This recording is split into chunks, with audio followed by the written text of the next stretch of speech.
সবাই কেমন আছেন? আশা করি সবাই ভালো আছেন। যাই হোক, আজকে আমি হাজির হয়েছি একটা কাস্ট ইন সিটু ফাইলের এস্টিমেট নিয়ে। এর আগের আমার কয়েকটা ভিডিওতে আপনারা জানতে পেরেছিলেন ফাইল সংক্রান্ত কিছু খুঁটিনাটি বিষয় নিয়ে, প্রকারভেদ বা ফাইল সংক্রান্ত বিষয় নিয়ে। আজকে আমরা একটা কাস্ট ইন সিটু ফাইলের এস্টিমেট সম্পর্কে কিছু জানতে পারবো। তো চলুন প্রথমত জেনে নিই। আগে একটা চিত্র দেখে নিই একটা কাস্ট ইন সিটু ফাইলের। আমরা দেখতে পাচ্ছি একটা লং সেকশন এবং ক্রস সেকশন।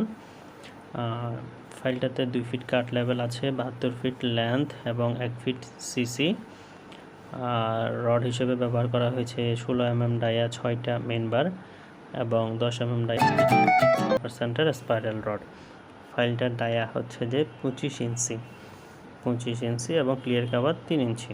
ওকে, এই হচ্ছে অবস্থা। তাহলে আমরা সরাসরি চলে যাই এস্টিমেটে। যেহেতু ফাইলটা স্পাইরাল ফাইল, সুতরাং তার ভলিউম বের করতে হলে আমাদেরকে অ্যাপ্লাই করতে হবে স্পাইরালের সূত্রটা πd²/4 × L। ডিটা হচ্ছে যে ফাইলের ডায়া এবং এলটা হচ্ছে যে ফাইলের লেন্থ। ঠিক আছে, তাহলে ডি হচ্ছে যে 25 ইঞ্চি, সেটাকে আমরা যদি ফিটে কনভার্ট করি হয় 2.07।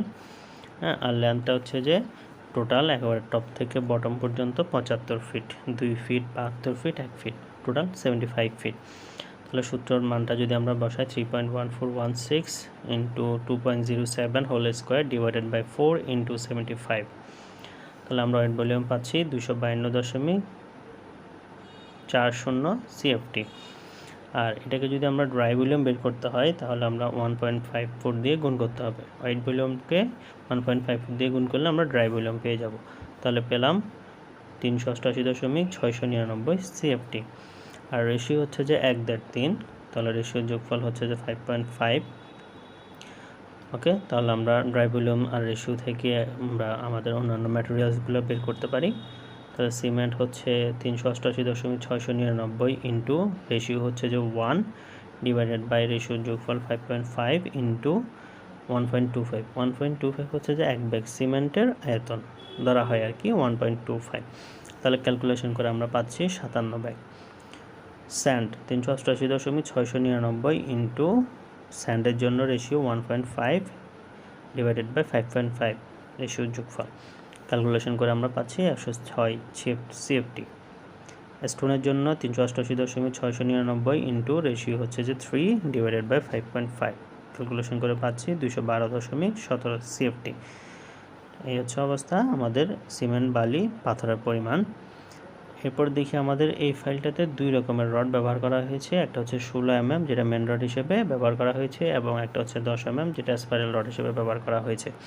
তাহলে প্রথমত আমাদেরকে স্পাইরাল রডের লেন্থটা বের করতে হবে। স্পাইরাল রডটা কোন অংশ জুড়ে ব্যবহার হবে সেটা আমরা চিত্র থেকে দেখতে পাচ্ছি যে 72 ফিট এই অংশটা জুড়ে আমাদের স্পাইরাল রডটা ব্যবহার হবে।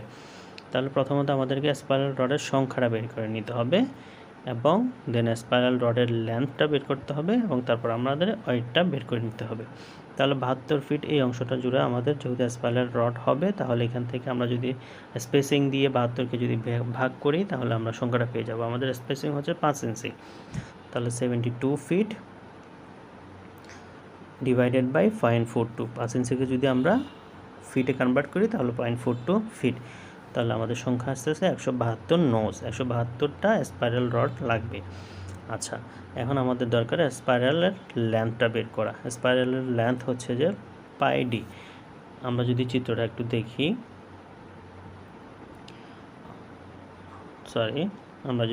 একটু দেখি, তাহলে আমাদের দেখতে পাচ্ছি 25 ইঞ্চি এই অংশটা জুড়ে, পুরো অংশটা জুড়েই কিন্তু আমাদের স্পাইরাল রডটা হবে না। কারণ কি, উভয় পাশে আমাদের কিছু ক্লিয়ার কাভারের অংশ আছে যেটা 3 ইঞ্চি করে, উভয় পাশে 6 ইঞ্চি। তাহলে এই 6 ইঞ্চি অংশটা পুরোটা আমাদের 25 ইঞ্চি থেকে বাদ যাবে, তাহলে থেকে যাচ্ছে 19 ইঞ্চি। এই 19 ইঞ্চি অংশটা জুড়েই হচ্ছে যে আমাদের স্পাইরাল রডটা হবে। তাহলে আর এটার যেহেতু একটা বৃত্তের পরিধি সমান πd, তাহলে সূত্রটা আমাদেরকে অ্যাপ্লাই করতে হবে।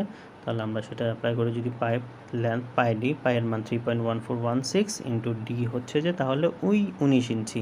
তাহলে 19 ইঞ্চিটাকে যদি আমরা ফিটে কনভার্ট করি 1.58, আর আমাদের স্পাইরাল রডের সংখ্যা হচ্ছে যে 172টা।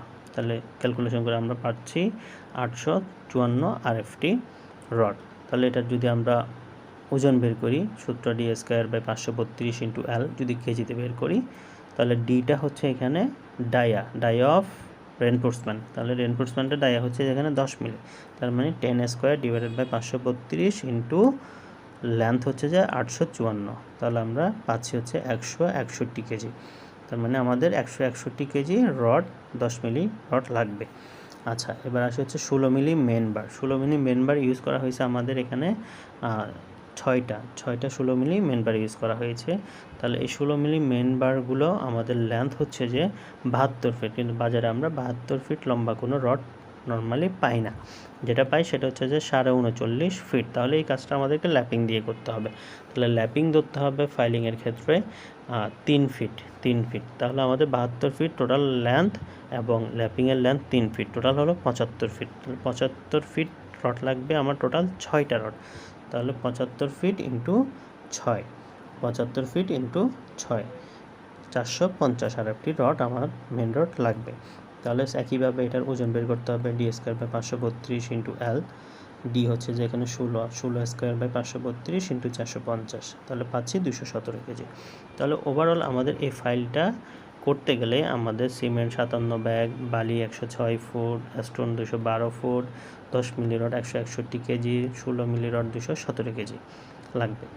আশা করি সবাই বুঝতে পেরেছেন। ধন্যবাদ। আসসালামু আলাইকুম।